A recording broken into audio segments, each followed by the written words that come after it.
साथियों, आपका बहुत बहुत स्वागत है। इस वीडियो में आपको 30 प्रश्न मिलेंगे जो बाल विकास एवं शिक्षा शास्त्र के हैं। यह आपका टेस्ट पेपर है। आप देखिए कि आप इन 30 प्रश्नों में से कितने प्रश्न सही कर पा रहे हैं। आपकी तैयारी किस स्तर की है, क्योंकि टेट परीक्षा को पास करने के लिए बाल विकास एवं शिक्षा शास्त्र पर अच्छी पकड़ बहुत ज़रूरी है। तो देर न करते हुए आइए टेस्ट पेपर को शुरू करते हैं। कमेंट बॉक्स में आप अपना स्कोर ज़रूर बताना। तो पहला जो प्रश्न है आपके सामने ये है, मैकडूगल के अनुसार अभिप्रेरणा की व्याख्या किस आधार पर की जा सकती है। इसके 4 ऑप्शंस हैं: उत्तेजक एवं अनुक्रिया, जीवन चक्र एवं लक्ष्य प्राप्ति, जन्मजात मूल प्रवृत्तियाँ, उत्तेजक एवं ऊर्ध्वचेतन। तो उम्मीद है आपने अपना उत्तर देख लिया होगा। तो इसका जो सही उत्तर है ये है जन्मजात मूल प्रवृत्तियाँ। दूसरा जो प्रश्न है, आर्मी अल्फा बुद्धि परीक्षण नहीं है। आपके सामने ऑप्शंस हैं: पहला शाब्दिक परीक्षण, दूसरा व्यक्तिगत परीक्षण, तीसरा सामूहिक परीक्षण और चौथा इनमें से कोई नहीं। तो दूसरे प्रश्न का जो सही उत्तर है ये है व्यक्तिगत परीक्षण। उम्मीद है आपने अपने उत्तर देख लिए होंगे। अगले जो तीसरा प्रश्न है आपके सामने ये है, यंग द्वारा दिए गए व्यक्तित्व के वर्गीकरण में सम्मिलित वर्ग नहीं है। आपके सामने ऑप्शंस हैं: अंतर्मुखी, बहिर्मुखी, मध्यमुखी और निम्नमुखी। आप अपना उत्तर देखिए। इसका जो सही उत्तर है वो है ऑप्शन नंबर 4, निम्नमुखी। अगला चौथा प्रश्न है, व्यक्ति के मनोसामाजिक सिद्धांत का प्रतिपादन किया था।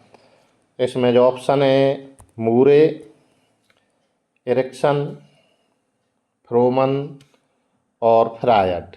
आप अपना उत्तर देखिए और इसका जो सही उत्तर है ये है एरिक्सन। अगला 5वां प्रश्न आप देखिए, ये आपके सामने है, भावात्मक अनुभव और शारीरिक परिवर्तन साथ साथ होते हैं, यह तथ्य किस सिद्धांत पर आधारित है। पहला जो ऑप्शन है आपके सामने ये है कैनन वार्ड के संवेगात्मक सिद्धांत पर, दूसरा है ऑलवार्ड के व्यक्तित्व सिद्धांत पर, तीसरा है सीखने के सूझ सिद्धांत पर और चौथा है जीन पियाजे के संज्ञानात्मक सिद्धांत पर। आप अपना उत्तर देखिए। इसका जो सही उत्तर है ये है कैनन वार्ड के संवेगात्मक सिद्धांत पर। चलिए अगले प्रश्न की तरफ आइए और 6वां प्रश्न है, क्यों, कब, कैसे आदि पर आधारित प्रश्न पूछना किस अवस्था के बालक की महत्वपूर्ण विशेषता है।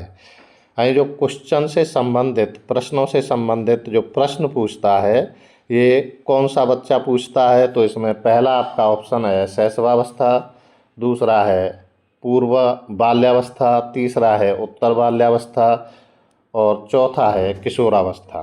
तो आपने अपना उत्तर देख लिया होगा। तो इसका जो सही उत्तर है ये है पूर्व बाल्यावस्था।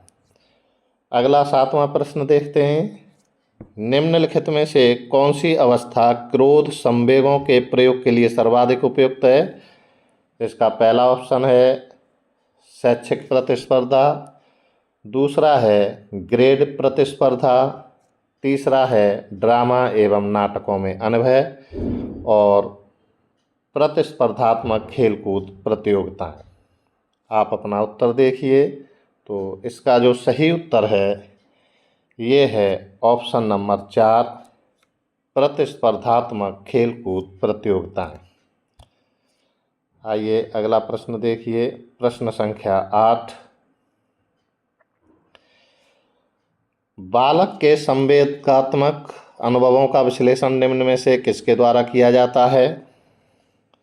आप अपना ऑप्शन देखिए। इसके ऑप्शन हैं उसके मुख आकर्षण द्वारा, दूसरा उसके अंतर्निरीक्षण द्वारा, तीसरा मनोहारिक परिवर्तनों द्वारा और चौथा है उद्दीपकों की प्रतिक्रिया द्वारा। उम्मीद है आपने अपना उत्तर छांट लिया होगा। तो इसका जो सही उत्तर है ये है उद्दीपकों की प्रतिक्रिया द्वारा। 9वां प्रश्न देखिए, वह सामवेगिक व्यवहार जो शिशु में सर्वप्रथम दृष्टिगोचर होता है कौन सा है? ऑप्शन 1 लोभ, ऑप्शन 2 सामान्य उत्तेजना, ऑप्शन 3 दुख और ऑप्शन 4 प्रसन्नता। आप अपना उत्तर छांटिए और इसका सही उत्तर है सामान्य उत्तेजना। अगले प्रश्न की तरफ आइए। प्रश्न नंबर 10, बालकों में जो रुचियों संबंधी व्यक्तिगत विभिन्नताएं पाई जाती हैं वह निम्न में से किसका परिणाम है? तो आइए उत्तर देखते हैं। इसमें पहला ऑप्शन है आयु एवं बुद्धि, दूसरा है परिपक्वन का, तीसरा है आनुभविक पृष्ठभूमि का और चौथा है ये सभी। तो 10वें का जो सही उत्तर है वह है ऑप्शन नंबर 4 ये सभी। 11वां प्रश्न देखते हैं। 11वां जो प्रश्न है वो आपके सामने है। अधिगम को सबसे उपयुक्त रूप में परिभाषित किया जा सकता है। आपके सामने जो ऑप्शन हैं वो हैं, पहला बुद्धि के विकास की प्रक्रिया, दूसरा अभ्यास और अनुभव के द्वारा व्यवहार में होने वाला अपेक्षाकृत स्थायी परिवर्तन, तीसरा पाठ्य पुस्तकें पढ़ने की प्रक्रिया और चौथा शिक्षक द्वारा दी गई जानकारी ग्रहण करना। आपने अपना उत्तर छांट लिया होगा। इसका जो सही उत्तर है वो है ऑप्शन नंबर 2 अभ्यास और अनुभव के द्वारा व्यवहार में होने वाला अपेक्षाकृत स्थायी परिवर्तन। आइए अगला प्रश्न देखिए। प्रश्न नंबर 12, एक बालक में भय संवेग के उत्पन्न होने का स्वाभाविक उद्दीपक क्या है? एक बालक में भय संवेग के उत्पन्न होने का स्वाभाविक उद्दीपक क्या है? ऑप्शन है, पहला ऑप्शन रोएदार प्राणी, दूसरा अंधकार युक्त स्थान, तीसरा तेजी से गिरती वस्तु और चौथा खेलकूद प्रतियोगिताएं। आपने अपना ऑप्शन छांट लिया होगा। इसका जो सही उत्तर है अंधकार युक्त स्थान। 13वां प्रश्न आइए, निम्न में से किसके द्वारा प्राथमिक कक्षा में शारीरिक शिक्षा प्रदान की जानी चाहिए? आपके सामने जो ऑप्शन हैं वो हैं, जो पहला ऑप्शन है नियमित रूप से कक्षा शिक्षक के द्वारा, दूसरा ऑप्शन विशेष व्यायाम शिक्षक के द्वारा, तीसरा विद्यालय के नर्स के द्वारा और चौथा कक्षा शिक्षक तथा व्यायाम शिक्षक के परस्पर सहयोग से। आपने अपना उत्तर छांट लिया होगा और 13वें प्रश्न का जो सही उत्तर है वो है ऑप्शन नंबर 4 कक्षा शिक्षक तथा व्यायाम शिक्षक के परस्पर सहयोग के द्वारा। अगला प्रश्न, प्रश्न नंबर 14, किसी बच्चे में समाजीकरण का प्रथम तत्व निम्नलिखित में से कौन सा है? आप अपने उत्तर छांटिए। ऑप्शन है इसमें पहला परिवार, दूसरा विद्यालय, तीसरा अस्पताल और चौथा खेल का मैदान।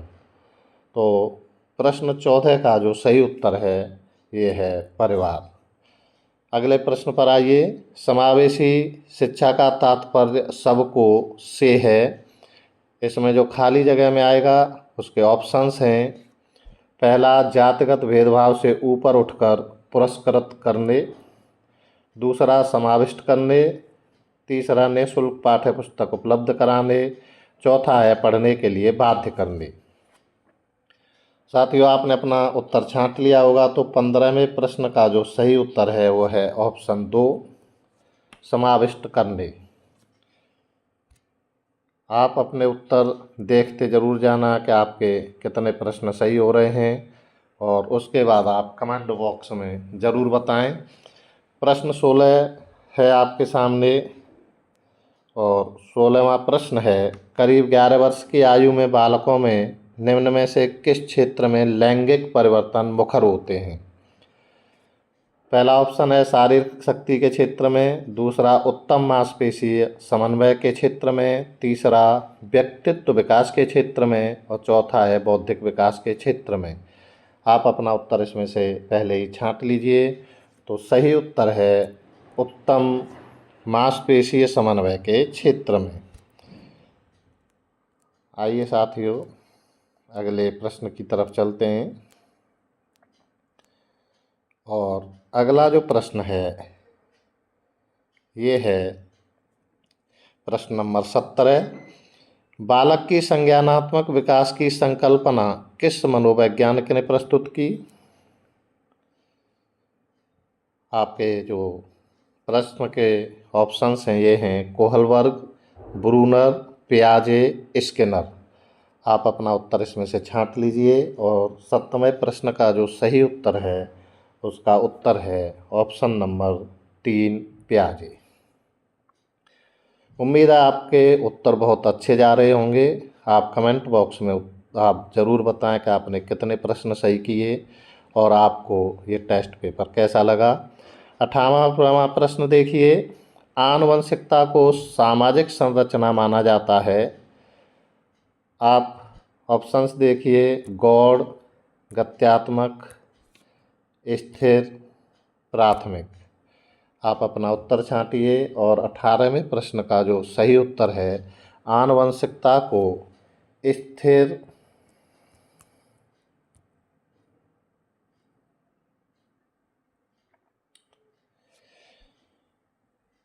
सामाजिक संरचना माना जाता है। तो जो इसका ऑप्शन नंबर जो उत्तर होगा वो होगा 3। अगले प्रश्न पर आइए।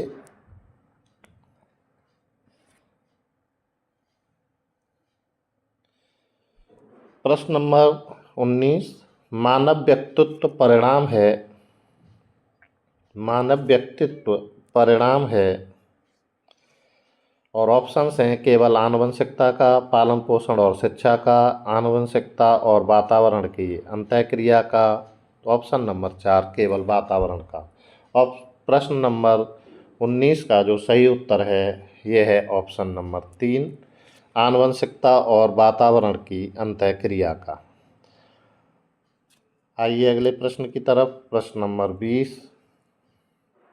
20वां प्रश्न है पृथक पृथक समजातीय समूहों के व्यक्तियों के प्रति बच्चों की अभिवृत्ति साधारणतः आधारित होती है।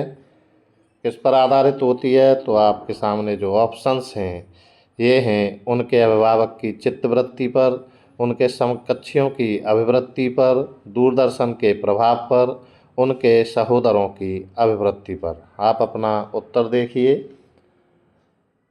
तो 20वें प्रश्न का जो सही उत्तर है ये है ऑप्शन नंबर 1, उनके अभिभावक की चित्तवृत्ति पर। अगला प्रश्न 21। पियाजे के अनुसार ठोस संक्रियात्मक अवस्था की आयु सीमा होती है।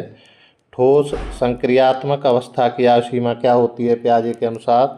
ऑप्शन है आपके सामने 2 से 7 वर्ष, 7 से 11 वर्ष, 12 से 18 वर्ष और जन्म से 2 वर्ष।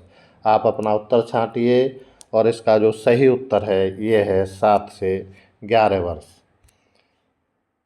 अगले प्रश्न की तरफ चलिए। प्रश्न नंबर 22। बच्चों में सामाजिक गुणों के विकास के लिए एक अध्यापक को क्या करना चाहिए?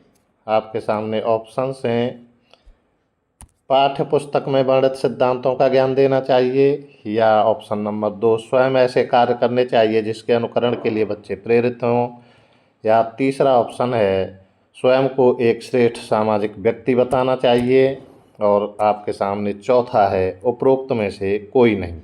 आप अपना उत्तर छांटिए। इसका जो सही उत्तर है ये है ऑप्शन नंबर 2, स्वयं ऐसे कार्य करने चाहिए जिसके अनुकरण के लिए बच्चे प्रेरित हों। अगला प्रश्न, प्रश्न नंबर 23। अधिगम का सामाजिक सांस्कृतिक सिद्धांत किसके द्वारा प्रस्तुत किया गया? आप अपना उत्तर इसमें से छांट लीजिए। ऑप्शंस हैं कोहलबर्ग, वाइगोत्स्की, फ्रायड या मैस्लो। तो प्रश्न नंबर 23 का जो सही उत्तर है ये है वाइगोत्स्की। उम्मीद है आपके प्रश्न ज़्यादा से ज़्यादा सही हो रहे हैं। आप कमेंट बॉक्स में अपने प्रश्न और उत्तर ज़रूर बताएं कि आपने कितने प्रश्न इसमें से बिल्कुल सही किए, आपका स्कोर क्या रहा। आइए अगले 24वें प्रश्न की तरफ। टर्मन के अनुसार विशिष्ट बालक की विशेषता है। ऑप्शन है आपके सामने उत्तम शारीरिक विकास, शैक्षिक विकास, बौद्धिक विकास, इनमें से कोई नहीं। आप अपना उत्तर छांटिए और 24वें प्रश्न का जो सही उत्तर है ये है ऑप्शन नंबर 3,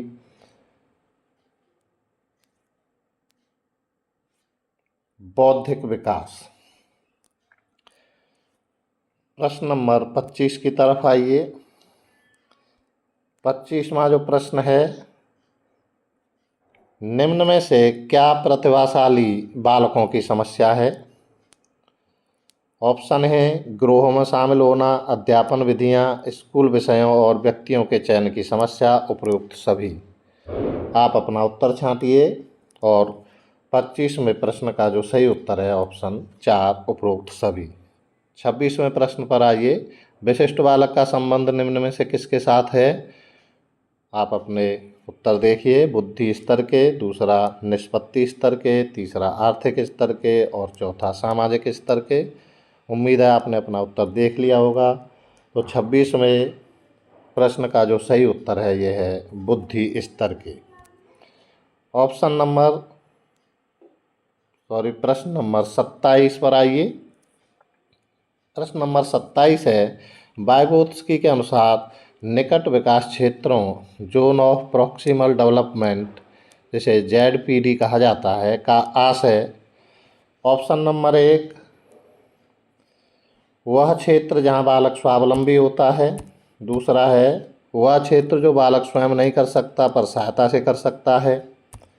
तीसरा वह क्षेत्र जहाँ केवल शिक्षक काम करता है। और चौथा है बालक का शारीरिक क्षमता का क्षेत्र। आप अपना उत्तर इसमें से छांट लीजिए। तो 27वें प्रश्न का जो सही उत्तर है ये है ऑप्शन नंबर 2, वह क्षेत्र जो बालक स्वयं नहीं कर सकता पर सहायता से कर सकता है।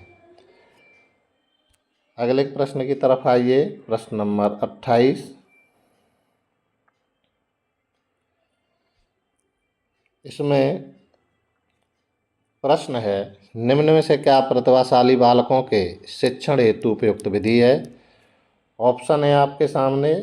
पहला गतिवर्धन, दूसरा संपन्नीकरण, तीसरा विशिष्ट कक्षाएं और चौथा ये सभी। आप अपना उत्तर इसमें से देख लीजिए।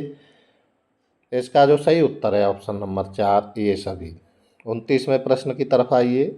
निम्न में से कौन सी एक मंदबुद्धि बालक की विशेषता नहीं है। ऑप्शन है आपके सामने सीखने की मंद गति, दूसरा जो ऑप्शन है अमूर्त चिंतन का अभाव, तीसरा शारीरिक दोष और चौथा है मौलिकता। तो इसका जो सही उत्तर है ये है ऑप्शन नंबर 4, मौलिकता। अब आपके सामने है तीसरा और इस टेस्ट का अंतिम प्रश्न। ये है, एक उत्तम शिक्षक को न्यूनतम ढंग से किस स्तर तक शिक्षण करना चाहिए। आपके सामने ऑप्शन है स्मृति स्तर तक, अवबोध स्तर तक, चिंतन स्तर तक, मूल्यांकन स्तर तक। आप अपना उत्तर देख लीजिए और इसका जो सही उत्तर है ये है अवबोध स्तर तक। साथियों, इसमें यही 30 प्रश्न थे। उम्मीद है आपने अधिक से अधिक स्कोर किया होगा। आपको हमारा वीडियो अच्छा लगा होगा।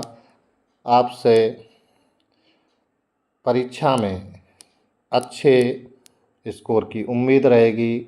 और साथियों, कमेंट बॉक्स में अपना स्कोर ज़रूर बताएं और ऐसे ही वीडियो के लिए हमारे चैनल को सब्सक्राइब ज़रूर कर लें और आप इस वीडियो को लाइक और शेयर कर दें।